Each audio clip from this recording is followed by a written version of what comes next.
মালয়েশিয়ার রাজধানী কুয়ালালামপুরের টার্মিনাল বেরসে বাদুস এলাকান বা টিবিএস থেকে আমপাং লাইনের এলআরটি স্টেশনে যাওয়ার সময় এক বাংলাদেশি অনুসরণ করেছিল বলে দাবি করেছেন এক ব্যক্তি।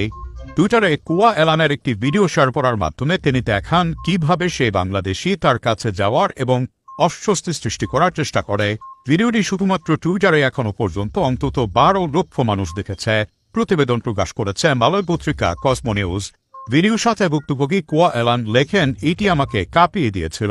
তিনি জানান লোকটি তখন গণপরিবহন থেকে তাকে অনুসরণ করে এবং পরবর্তী স্টেশনে দায়িত্বরত পুলিশের সাথে কথা বলতে গেলেই সে হেঁটে চলে যাওয়া শুরু করে। আরও মন্তব্য করে কুয়া বলেন, পুলিশ সদস্যরা তাকে নিরাপদে বাড়ি পাঠাতে এলআরটিতে তার সঙ্গে ছিল। ভিডিওটির মালিক পুলিশ সদস্যদের ধন্যবাদ জানিয়েছেন যারা এই ধরনের জরুরি পরিস্থিতির মুখোমুখি হলে তাকে সাহায্য করেন। মূলত দাবি করা সেই বাংলাদেশি ব্যক্তি কুয়া এলানকে নানাভাবে বিকৃত যৌন ইশারা করছিল বলে দাবি।